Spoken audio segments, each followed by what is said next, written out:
কৈছো যে যেতিয়ালৈকে জুবিন গাৰ্গৰ ঘটনাটোক ৰাজনৈতিকৰণ কৰিব পৰা অৱস্থাত আছিল তেওঁলোকে বুজা নাছিল যে আমি চাৰ্জশিট দিম আমি কঠোৰ হম যেতিয়ালৈকে আমি মনে মনে আছিলো অখিল গগৈ প্ৰত্যেকটো দিনাই জুবিনৰ সমাধিত যায় আৰু তেওঁ গলে মিয়া সকলো আহি পায় এটা পৰিবেশ নিৰ্মাণ কৰি আছিল যেতিয়া দেখিলে যে নহয় সৰকাৰ তেওঁলোকতকৈ বেছি বজ্ৰ কঠোৰ জুবিনক ন্যায় দিবৰ বাবে আমিতো ফেসবুকক লিখি ন্যায় নিদিও আমিতো যি ন্যায় দিও হাতে কামে দিও যেতিয়া তেওঁলোকে দেখিলে আমি বজ্ৰ কঠোৰ এতিয়া উল্টাই কৈ আছে হত্যা বুলি কেনেকে গম পালে অমুক বুলি কেনেকে গম পালে তাৰ মানে এটো হত্যা নহয় বুলি ক'ব লাগিছিল নেকি গতিকে তেওঁলোকৰ ৰাজনীতি বিজেপিক বিৰোধিতা কৰাতে সীমিত আন কাকুলৈ তেওঁলোকৰ চিন্তা নাই মইতো এছেম্বলিত এবাৰ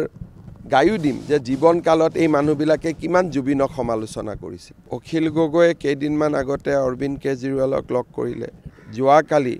জুবিন গাৰ্গৰ জন্মদিনটোত তেওঁ গৈ শাৰদ পাৱাৰৰ লগত ৰাজনৈতিক আলোচনা কৰি আছিল এই গোটেইবিলাকে এটাই প্ৰমাণ কৰে যে তেওঁলোক সিৰিয়াস পলিটিশিয়ান নহয় য'ত যেনেকে জি পায় সিৰিয়াস নহয় বোলে এইটো কাম কৰিলে বিজেপিৰ ভোটটো কমিব তাতে জপিয়াই পৰে সেই কাৰণে মানুহে তেওঁলোকক সিৰিয়াসলি নলয় আৰু খুব যেটো তুলুঙা বুলি কয় এই গোটেই হোটেল লিলি তাৰ পিছত কলে গৈ বিহালীত আমি ধাবাত বহিম হোটেল লিলি তেওঁলোকক মানুহে বহুত মইতো নাভাবো যে কোনোবাই তেওঁলোকক সিৰিয়াসলি লয় কৈছো যে যেতিয়ালৈকে জুবিন গাৰ্গৰ ঘটনাটোক ৰাজনৈতিকৰণ কৰিব পৰা অৱস্থাত আছিল তেওঁলোকে বুজা নাছিল যে আমি চাৰ্জশিট দিম আমি কঠোৰ হম যেতিয়ালৈকে আমি মনে মনে আছিলো অখিল গগৈ প্ৰত্যেকটো দিনাই জুবিনৰ সমাধিত যায় আৰু তেওঁ গলে মিয়া সকলো আহি পায় এটা পৰিবেশ নিৰ্মাণ কৰি আছিল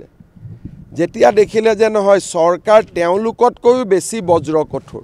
জুবিনক ন্যায় দিবৰ বাবে আমিতো ফেসবুকক লিখি ন্যায় নিদিও আমিতো যি ন্যায় দিও হাতে কামে দিও যেতিয়া তেওঁলোকে দেখিলে আমি বজ্ৰ কঠোৰ এতিয়া উল্টাই কৈ আছে হত্যা বুলি কেনেকে গম পালে অমুক বুলি কেনেকে গম পালে তাৰ মানে এটো হত্যা নহয় বুলি ক'ব লাগিছিল নেকি গতিকে তেওঁলোকৰ ৰাজনীতি বিজেপিক বিৰোধিতা কৰাতে সীমিত আন কাকুলৈ তেওঁলোকৰ চিন্তা নাই মইতো এছেম্বলিত এবাৰ গায়ো দিম যে জীৱন কালত এই মানুহবিলাকে কিমান জুবিনক সমালোচনা কৰিছিল অখিল গগৈয়ে কেইদিনমান আগতে অৰবিন্দ কেজৰিৱালক লগ কৰিলে যোৱাকালি জুবিন গাৰ্গৰ জন্মদিনটোত তেওঁ গৈ শাৰদ পাৱাৰৰ লগত ৰাজনৈতিক আলোচনা কৰি আছিল এই গোটেইবিলাকে এটাই প্ৰমাণ কৰে যে তেওঁলোক সিৰিয়াস পলিটিশিয়ান নহয় য'ত যেনেকে জি পায় সিৰিয়াস নহয় বোলে এইটো কাম কৰিলে বিজেপিৰ ভোটটো কমিব তাতে জপিয়াই পৰে সেই কাৰণে মানুহে তেওঁলোকক সিৰিয়াসলি নলয় আৰু খুব যেটো তুলুঙা বুলি কয় এই গোটেই হোটেল লিলি তাৰ পিছত কলে গৈ বিহালীত আমি ধাবাত বহিম হোটেল লিলি